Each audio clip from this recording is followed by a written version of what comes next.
welcome to another episode of Beyond the Headline, the show where we talk about matters pertaining to India's internal security and also matters of geopolitical venue which somehow affects India in some manner or another. Joining me on the show is our senior correspondent, Vicky Nanjappa. Vicky, welcome to the show. Thank you, Akash. Thank you for having me over. Thank you. Vicky, so, the place of worship is always considered a holy place where people go and, pray to the God, irrespective of whatever caste, creed, religion they are. But sometimes these, religious places in India, to be more precise, they indulge themselves into activities that are of anti-India nature, and something like that we are again witnessing in the Adani Port case, where now the Kerala police have actually named few of the church members and the archbishops for the protest that is taking place. So, first of all, what is the interest of a church in a port? See, one thing is what they're saying. They always keep quoting environmental issues, and that I mean, if I see whether it is the Kunnamkulam nuclear plant, or be it Bangalore Metro, or Odisha, this bauxite mining, or Vedanta owned Sterlite copper factory. Every time that is there. See, what has generally happened is, the thing is, the problem is, in this case, what the police have found is that against the transshipment hub in Kerala, the protest was led by the Latin Catholic Church, is what they say, which turned violent on Sunday. If you go, even for that matter, the nuclear plant, the thing is, it began in 2002 actually, and it was always marred by protests, which contributed to the delay and things. A nuclear plant, with a total capacity of 6,000 MW. So what happens is, many a time in the intel also, what it has been found is that there is a lot of foreign funding which comes in. Now, how it works is that out here, all these projects which I just spoke about now, these, contribute very largely towards the development of the country. One. And there has always been this, concern always that, the foreign funded NGOs were kept here, so that they can keep protesting and things like that. Let us not, I mean, to keep us, basically as a third world country. Okay, so of course, the thing is like bauxite mining in this one. I'm sure some foreign company would have liked to come and do it out here. So this whole thing is just to make sure that we as a country don't develop and keep us under check all the time. And this is why these kind of protests. Right, Vicky, and so the intelligence inputs that have now coming out as far as the Kerala protest against the Adani Port is concerned. So now they're saying that a few members of the banned organization PFI were also cited. They had this meeting with all these representatives, and they decided that they would not go for the arrest. And of course, they took the police for a hostage. So that kind of a situation, when the police becomes, paralyzed, how do the state machinery then works in providing security to the people who are working there, who are the part of the project then? See, this is the whole thing. The thing is, to try and create a fear, an atmosphere of fear. That is one thing. So suppose you go and attack a police station. The thing is, the police had taken into custody a couple of people, and they use that as an excuse to go ahead. Now, this is a developmental project which is happening. That is one thing. It is going to create lakhs and lakhs of employment, for the locals themselves out there. Okay, one thing. The money coming in, the state government will also benefit. But these people, at the end of it, be it PFI or these very motivated churches, some of them. I'm not saying all churches, some churches only. One thing, motivated. They like to create that atmosphere of fear. In many cases, they've been actually, they managed to actually shut down projects. One, like Vedanta project, which happened in Tamil Nadu, they had to finally shut it down. So if you go down to that project also and see, the thing is, any kind of that is that Sterlite copper factory. Okay, one. I'll just give you one statistic. The shutting down of this, it led a big blow to India's copper trade, actually. One. India not only slipped from being one of the top five exporters of copper cathodes, but became a net importer in 2018-19. So what happened? The thing is, something that, what we talk about, today is Atmanirbhar or self-sufficient and things like that. They don't want that. That is one thing. They still want us to be an importer rather than, being an exporter. So when we start becoming exporters, we start, dictating the rules. We start, talking about these things.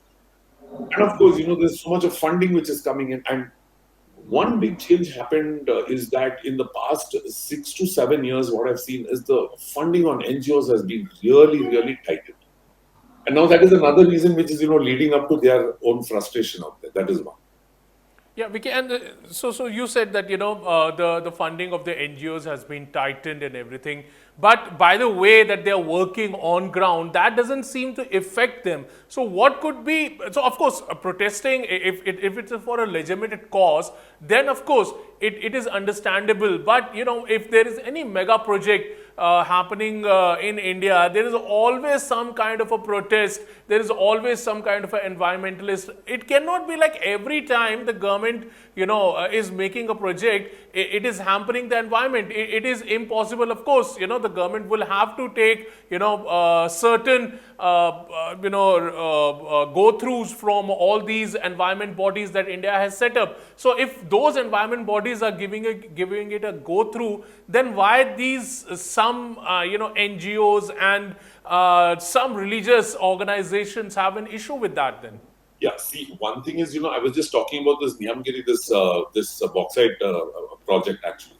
See, all clearance was given, everything was taken, into consideration. See, Akash, the thing is, environment is very important. I have no doubt about it. Being a person who plants at least 20 trees every year, one thing, that is the importance of, the environment I have. But then there is also development. That is one. Okay, that is one part of it. Now, in this Odisha project, they went and said that Dongriakon, the tribe, I mean, 8,000 of them will be displaced. So what happens is they, at the end of it, they get carried away by these people, and they are the ones who are fighting in the front at the end of it. Where sometimes I feel, where what government should do while taking up such important, I think you need to speak to many more stakeholders, convince them about it. So that, these NGOs and these motivated churches, they do not get, a way to go and, tickle them and, just, instigate them. I think that more talking and, is more important. Otherwise, what happens is these kind of things. Like, you bring up a project, certain doubts are always there. Suppose there's a metro rail project which is coming up near my house. I'm going to have doubts, whether my building is going to get cracked, So that public government participation, I think, needs to improve so that, these kind of people, these motivated people cannot come and instigate. So do you think there is a lack in terms of the state government on the ground, that they are not able to convince the locals over there as far as the Adani Port project is concerned, that they are not able to get them through, and that is why these motivated churches and the NGOs got a chance to manipulate the locals over there? Sometimes what happens is, see, certain issues, that what happens is, they keep boiling. This, it has not been a knee-jerk reaction. There have been protests, and because of the protests and those people trying to disrupt, that is when the police took these people and they detained them at it. And then this is when the whole mob went there. I'm like thinking, like, a project has started, why wait for so long, and then start negotiation. I think then and there, I think local police, local administration, government should start taking up this one.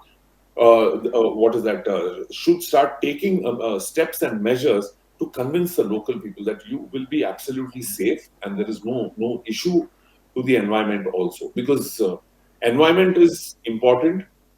Wiping out unemployment is equally important. Very true. And Vicky, when we talk about the fundings to these NGOs and all, and of course you pointed out that in 8 odd years the government has been able to very tighten the foreign fundings that are coming in. We have seen that organizations like PFI and all crumbling for cash and trying to get something or another cash from somewhere or not. But then, if we talk about the government's role, the central government's role. Do you think that to some extent they might have failed because somehow these organizations are getting some kind of a fund that is how they are able to fund their protests? Because of course, no money, there would be no protest. I agree. Yeah, no money, no protest. That is true. That is the thing. So what I'm saying is, yeah, sometimes I feel it's been a little slow, but it takes time because there's a very interesting story to foreign funding. Actually, one thing. After World War II, what happened was, many countries in the West believe that, there are not going to be any more world wars. That is one.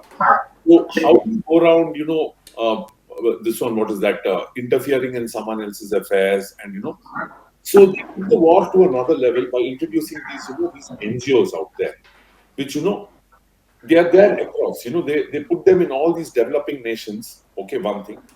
And keep fund. But these people want stalling development, creating progress and things. So when there is unrest in a land, then at that time, development suffers. So that was the new war that the West was fighting against, most of the developing nations at that time. It does take some time to go. That is what, in terms of foreign funding, we have been able to this one. We're very gradually making progress where Hawala is concerned. And Jammu and Kashmir is a classic example. Where are the separatists? I don't know. Why? Where is the money? They don't. Okay, so that is what has happened at the end.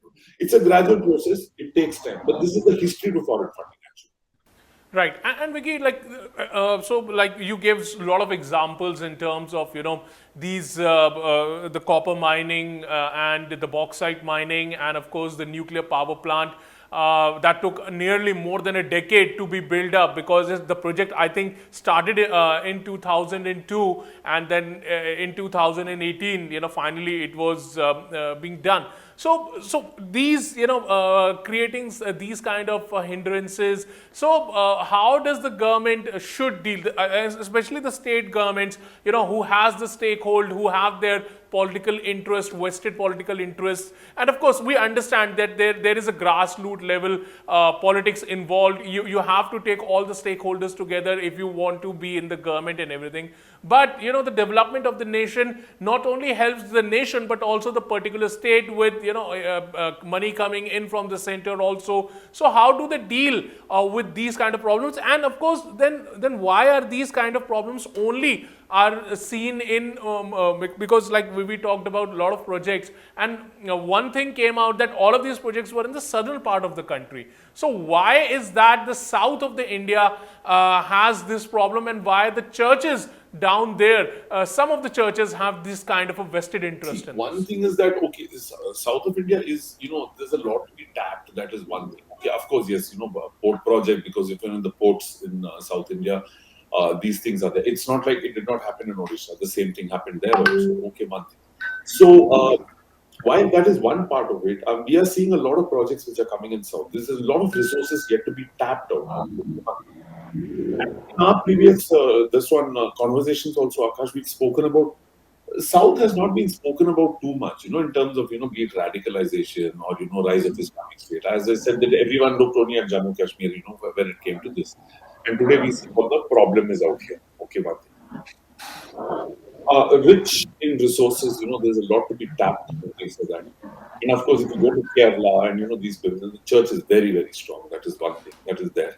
Okay.